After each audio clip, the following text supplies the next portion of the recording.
FM News Talk 97.1. On-demand audio. Here shortly, we're going to speak with Senator Jim Demint about the immigration. The Hill has a piece up discussing how now national security concerns in the wake of the Boston bombing may delay the immigration bill. I think it shows that this broader context that we have about immigration, everyone wants to always frame it within the context of the Mexican border, but you just simply cannot do so. Now, this bill is flawed for a number of reasons, and it just looks so much like what was proposed in 1986. Joining me right now, the new head of Heritage, former Senator Jim Demint. Good afternoon to you, sir. Hey, Dana, it's good to be back. It's good to talk with you. This, you've come out very critical of this so-called Gang of Eight proposal, and despite the pushes of Senator Marco Rubio and others who are very supportive of these measures, I'm failing to see, sir, how this is any different from the 1986 amnesty proposal. You wrote about this in Heritage. What are your biggest criticisms of the Gang of Eight bill? Well, there's a lot to criticize, Dana. First of all, this was done in secret, just a few people. That's not how Congress is supposed to work. It's supposed to be debated with lots of hearings. And all of us knew going into this, and I've been involved with work sessions for immigration for years, that if you put the amnesty first, then they're never going to do what they say they're going to do. Right now we have on the books some of the things that are in this bill, such as biometrics to keep track of those who come to our country. That's been on the books for 2 decades, and they haven't implemented it. And we've got 700 miles of double-layer fencing that's law, and the president has ignored it for 4 years. So no one should be under the delusion that if we give this amnesty that we're going to fix our system. We do need to reform our immigration system for a lot of reasons, for security reasons, and a lot of others. But we should not grant legal status and a path to citizenship in order to get it. The thing that bothers me, I think, the most about this is these so-called triggers, these things that are these prerequisites that must be fulfilled before someone is going to be allowed to get into line with everyone else. You know, these security measures all fall under the jurisdiction, according to this legislation, of Janet Napolitano over at the Department of Homeland Security. She said that the border is secure. So why would these individuals be wanting to give her all of this jurisdiction when she doesn't think that there's a problem with it already? I know they've told us the border's secure, and every time they do a congressional visit to the border, they sit there and watch people climb over. So we know it's not secure. And in the last couple of months, they've done some tests of drone surveillance and have found a lot more people are coming in than are being apprehended. So the measure they've used for the last few years to tell us it's secure, which is how many are apprehended, it just means they're not catching them. So, and we haven't even discussed, Dana, the cost of this. And Heritage in the next week or so is going to come out with a very well-documented study of how much this is going to cost the American people, including naturalized American citizens. It's going to be in the trillions of dollars when we put people in a legal status, allow them to access our programs, and eventually be on Social Security and Medicare. And even though the bill says they won't, you know the next campaign is going to be about treating these illegal, not citizens, but legal residents, treating them fairly. And so for the next 10 years, all the campaigns are going to be about giving them the same benefits as everyone else. So Congress just does not have the credibility, neither does the president, Dana. You know what he promised with Obamacare and what he promised with the stimulus and Dodd-Frank and all the bailouts. None of those promises have come true.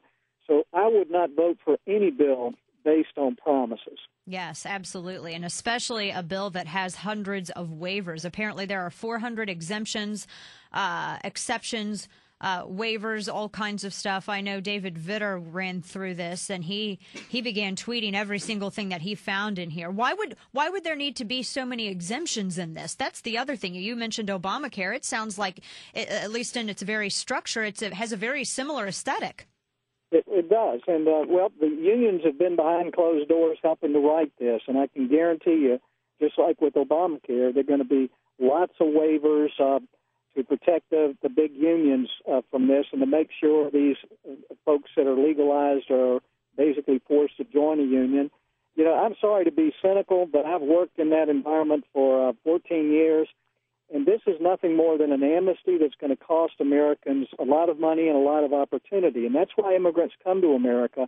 So I hope Americans will stand up again like they did in 2007 and tell their congressmen and senators, let's fix the system. Let's don't talk about legal status and citizenship until our immigration system is fixed. Well, your absence in the Senate is felt on the leadership on this particular issue. How would you have the Republicans approach this issue? If there's one initial step that they could take towards real reform, what would you have them do? Well, we need to reform our visa process because right now, people who we want to come, people who even get PhDs in our country, or folks like I've got a BMW plant in my hometown.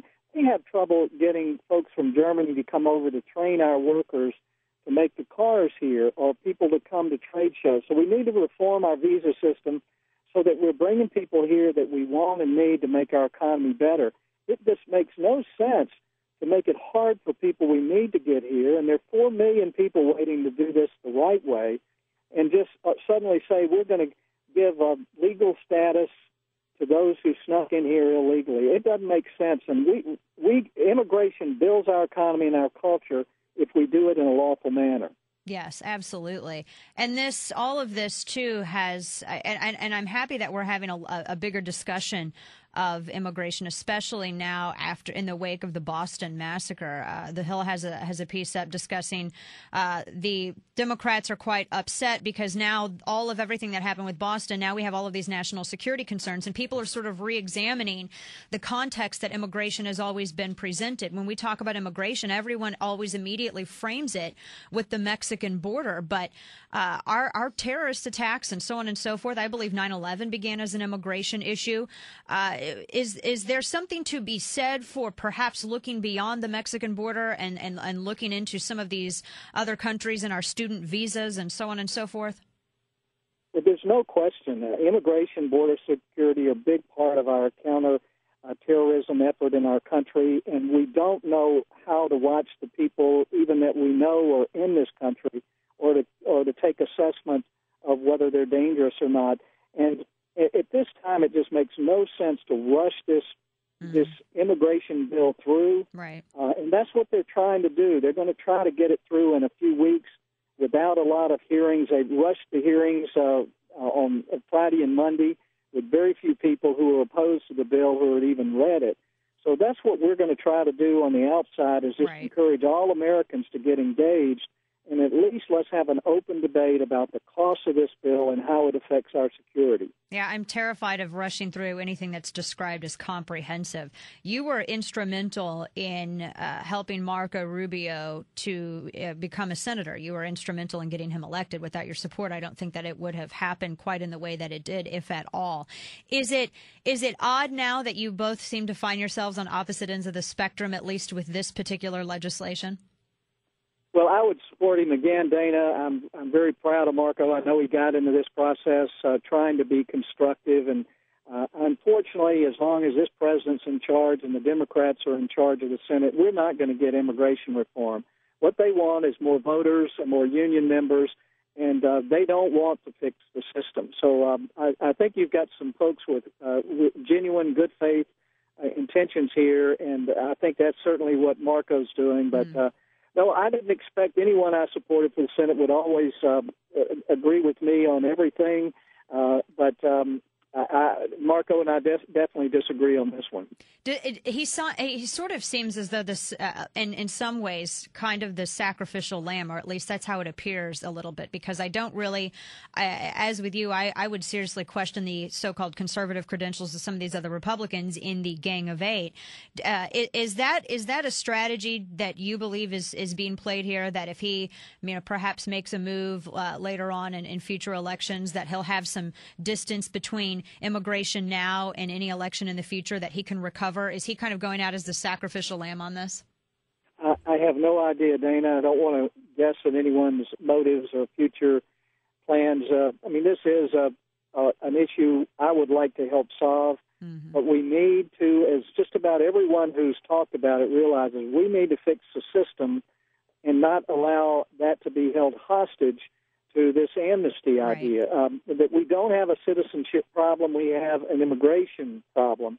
And we've built our culture on immigration. We need to honor that by fixing the system, but we'll never fix it if we do it the way they've done it in this bill. Absolutely. Former Senator Jim Demint, now with the Heritage Foundation. So appreciate your work in the Senate and love that you're continuing the fight at Heritage. Don't know how we would do it without you. Thank you so much for joining me. Thank you, Dana. Bye-bye.